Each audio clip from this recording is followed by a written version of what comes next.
I just don't think that I was quite ready to go into a full 4-year school and like go full-time college student. I think the stigma around dropping out isn't really useful because it paints this picture that after one drops out of college, there's just a cliff, there's nothing else there. You know, sometimes dropping out of school seems like, it's kind of one of those things where you hear somebody dropped out and everyone goes, oh no, what happened? Like, it's terrible. That could be the best thing for that student at that moment. Actually, that's why they're dropping out, is because maybe it's the best thing for them in that moment to change paths. Marin is one of the most affluent counties in the country. With this affluence comes high pressures to succeed. The primary expectation is that a student will continue on to college and get a degree. 90% of graduating students at TAM go on to attend a 2- or 4-year college. 70% of high school graduates are going to college nationally. 1/3 of them aren't actually earning a degree within 6 years. I'm Melanie Vorsanger. I'm the college and career specialist here at TAM. I went to college first at UC Santa Cruz, and then since I didn't want to be in debt, I went back to College of Marin and then transferred to Berkeley for my last 2 years. So I'm Jack Lowenstein, and I graduated TAM last year. I went to Boulder last semester, and now I go to Santa Barbara City College.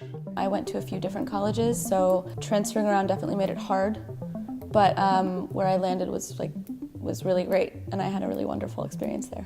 First, when I was at TAM, my mom didn't want me to go to a community college, and I'm not exactly sure why. Maybe she's from a different generation, I don't know. Mill Valley, and TAM specifically, has a really, really high rate of college going, which is fantastic on one hand, but on the other hand, for students who don't feel like 4-year college is their absolute next step, or they're not sure, or they're confused, it can be a really high-pressure environment. Up until getting into college, I was definitely like strongly pressured, especially by my mom, to like go the 4-year college route. I definitely bought into the idea that like, oh, I'm pretty smart. I got decent grades in high school. I got an okay score on the SAT. Like, I should go to a 4-year because I can. And I definitely like fell into that, and I totally ate that up.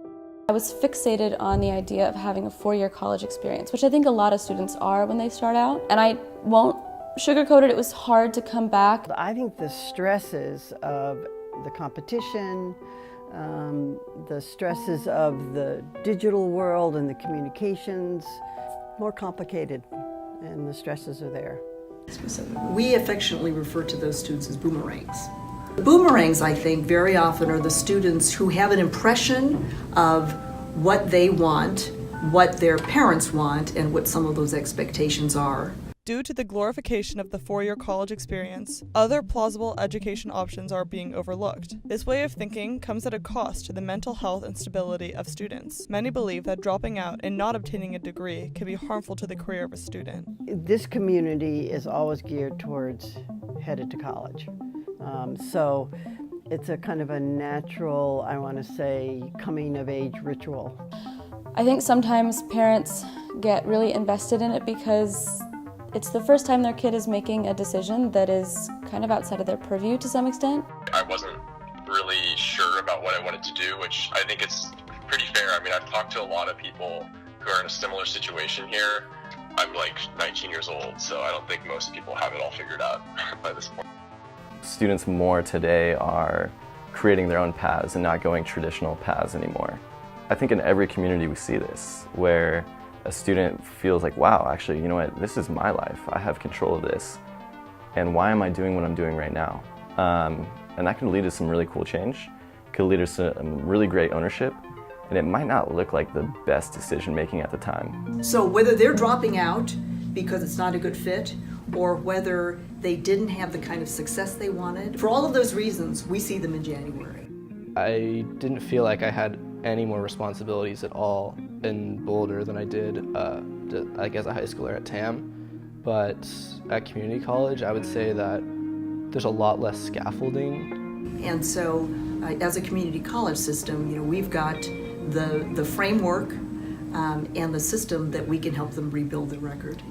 So next year, I'm going to come back to Marin. I'm going to College of Marin. I know some other people who've also done similar things. They wanted to go to community college to give them, you know, something where they'll still be getting GEs out of the way, but they can have an option to get into another school or get into another degree. I ended up having a real coming of age moment because I had to make this decision for myself. My parents weren't gonna do it for me. And it put me on a path that I wouldn't trade for the world. So I think it was really hard to do, but it ended up being really advantageous for me and really wonderful.